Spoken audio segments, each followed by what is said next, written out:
We now come to the 10-minute rule motion on bereavement leave and pay, and I call Patricia Gibson. Thank you, Mr Deputy Speaker. I beg to move that leave be given to bring in a bill to make provision about leave and pay for employees of whom a close family member has died. This bill is designed to address the need for statutory paid bereavement leave for all employees upon the sad loss of a close family member or partner. In recent years, I was privileged to be one of a number of MPs who worked cross-party to secure paid bereavement leave for parents on the loss of a child up to the age of 18 years old. That effort showed this place at its best when finally that work was enshrined in law as of April this year.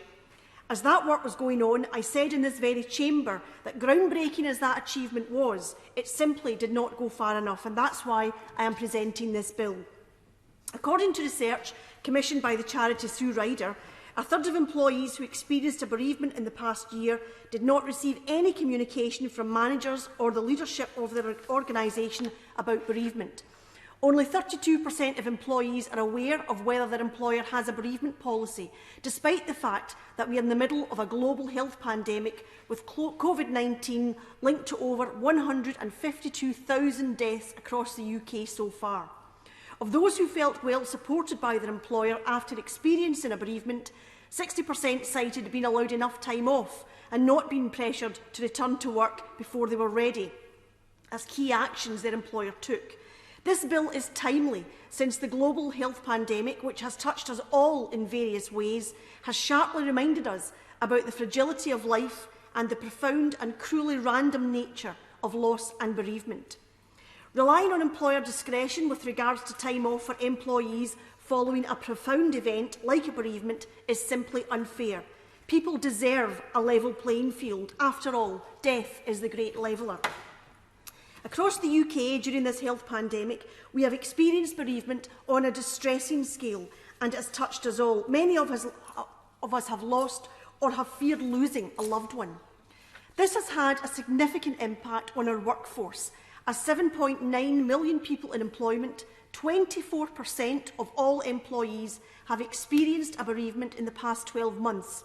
It's estimated that for every death, 6 people experience intense grief. Taking into account the number of deaths in the UK each year and employment rates, we can say that bereavement causes nearly 2 million working people to suffer from intense grief each year.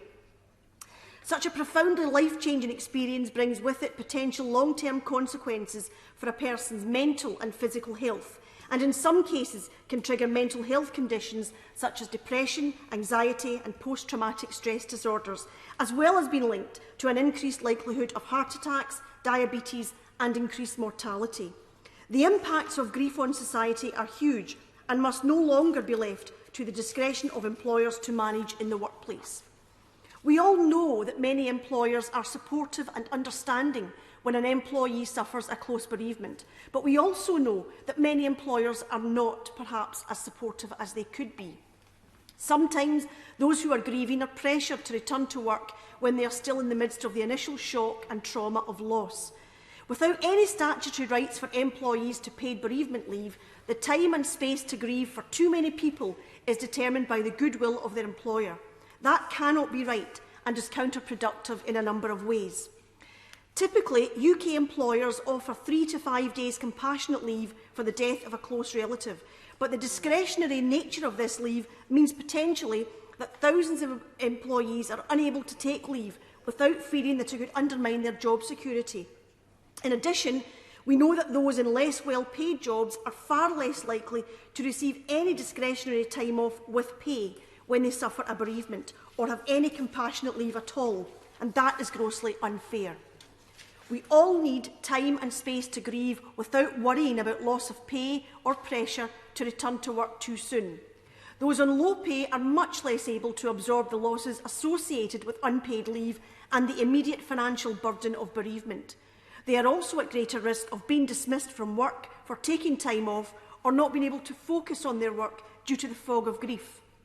This increases the pressure and financial stress on employees who are trying to cope with the loss of a close family member. There is also some evidence to suggest that those in more challenged socio-economic circumstances are more likely to experience complicated or persistent grief, because they are likely to face more difficulties accessing appropriate services and information to help them cope with their feelings of loss and grief. As well as compassionate reasons for statutory bereavement leave, there are also economic reasons for this change.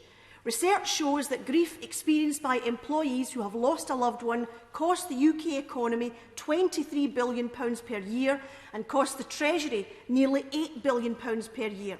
However, these costs could potentially reach as high as £49 billion to the economy and £18 billion to the Treasury.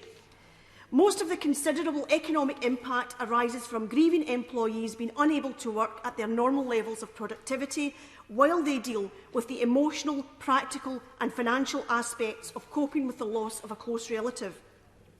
That in turn leads to a cost to the Treasury in lost tax revenues and the fallout of reliance on NHS support, such as mental health and social care needs that can often follow.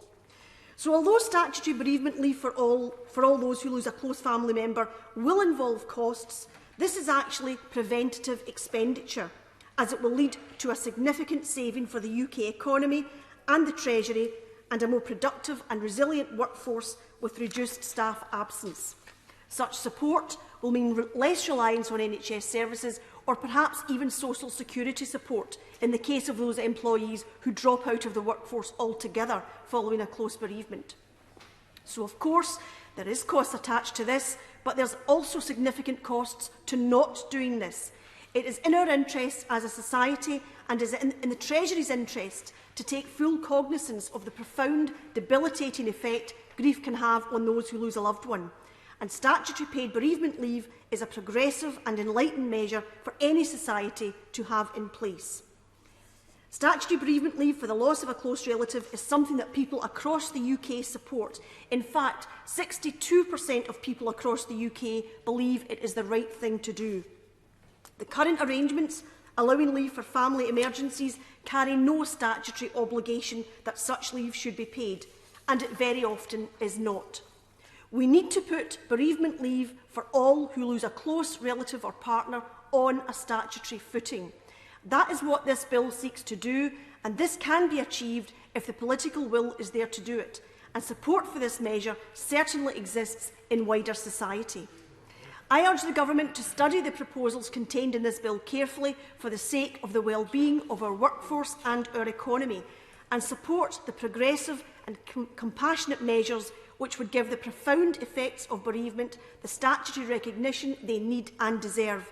If it were to do so, as we emerge from this global health pandemic, that would send a signal that the Government has true empathy with all the losses suffered. We need to look after each other, and this Parliament and this Government should take the opportunity to lead the way. Thank you very much. I've had no indication that anybody wishes to oppose this bill, and I see no one, so I'll put the question. And the question is that the honourable member have leave to bring in the bill. As many as that happening say aye. To the contrary, no. I think the ayes have it. The ayes have it. Who will prepare and bring in the bill? Marion Fellows, Kirsten Oswald, Carol Monaghan, Brendan O'Hara, Joanna Cherry, Jonathan Edwards, Ian Mearns, Jim Shannon, Liz Saville-Roberts, Bob Blackman, Jamie Stone and myself, Mr Deputy Speaker. Patricia Gibson. Bereavement Leave and Pay Bill. Second reading what day? 29th of October.